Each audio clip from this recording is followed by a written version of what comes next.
Well, we learnt one thing after round 16, and that's that it's all over for the Buffaloes in season 2014-15. Disappointing news for them, but exciting news for other teams. St Mary's continued their winning ways, and Waratah broke through for their second win of the season, the first win for coach Tim Wetherill. Round 16 grade, another interesting round of footy in the NTFL. Terrific, wasn't it? We saw St Mary's win again, of course, and we saw Wanderers go down, which was a big surprise. Yeah, they were very surprising, and they were absolutely destroyed at the hands of the Tiwi Bombers.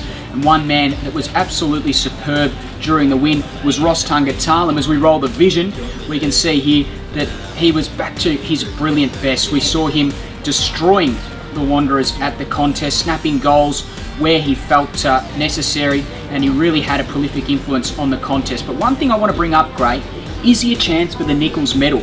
Let's have a look at some of the stats here.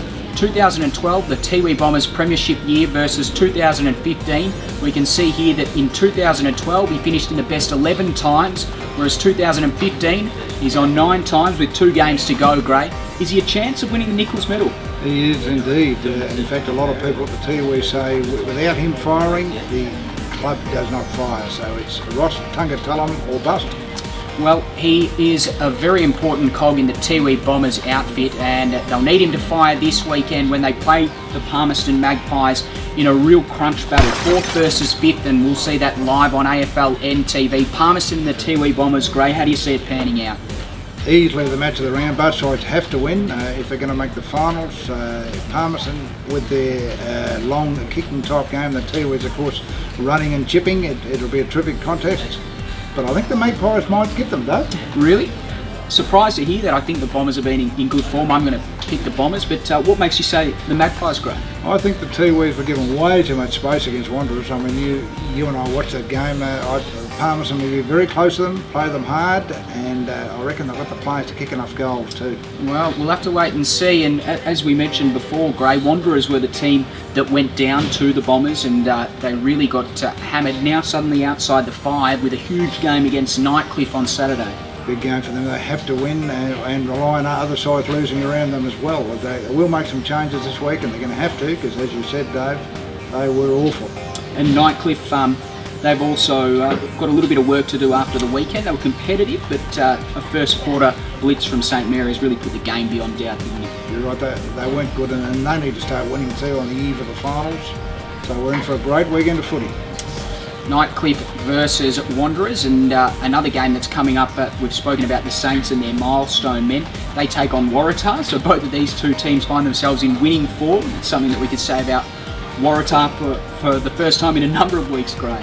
I was near the Waratah's coaching box on Saturday, and I can tell you Tim Wetherill was a relieved man when he walked out. The biggest smile I've ever seen on a human being's face.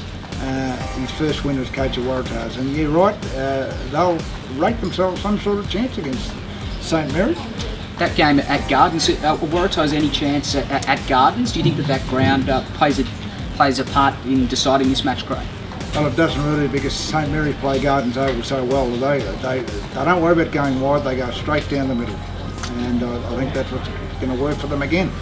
Well, interesting game, that one, and of course the last game that we haven't mentioned, Southern Districts taking on Buffalo. Both of these two teams had very disappointing losses for the club. In Districts' case, they lost to the bottom side, while for the Buffaloes it was a loss that's cost them a chance at playing in the finals, Greg.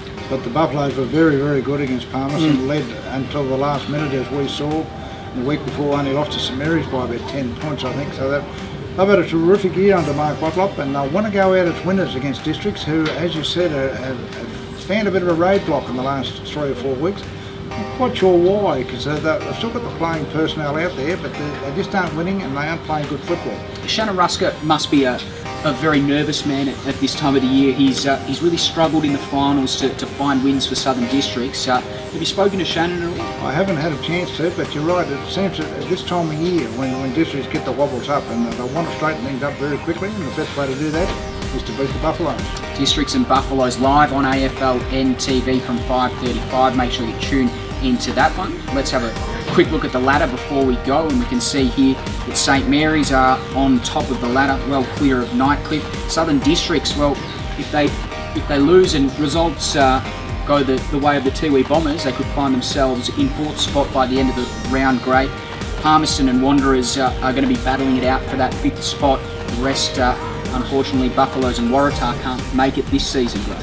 That's right, it's going to get down to wire, who wins and who loses. So if I were a football fan, I'd get out to Marara again. Huge day at Marara, Gray, and a double header on AFLN TV, so make sure you tune in for that one. But just before we go, Gray, I thought we might have a quick chat about the Dennis Dunn Trophy. I feel that there's only really 2 players that can win it. Matthias Liddy, who plays his 50th NTFL game this weekend, and of course Darren Ewing, who is 2 goals behind him. 2 goals behind, surprisingly, although he hasn't played all that many games as the buffer Ewing. Yes, Matthias has been very good this year for the Tiwis in his first year in a Tiwi Bombers jumper. Kicked 10 goals, I remember one week against Nightcliff, and kicked a bag against him a couple of weeks ago as well. So all the best for Matthias on his 50th game as well. But I still think Mr. Ewing's got a couple of things up his sleeve, don't you? Yeah, I tend to agree, Gray. I think that's 2 votes of confidence for Big Buff, but we'll have to wait and see, and we'll have to wait and see which teams can record a win in the NTFL in round 17. Should be another cracker, Gray. Looking forward to calling the footy. Doubleheader on AFLN TV, as we mentioned, so make sure you tune in if you can't make it. Otherwise, get down to the grounds on Saturday and Sunday. But from us here today on DK and Gray, we'll see you next week.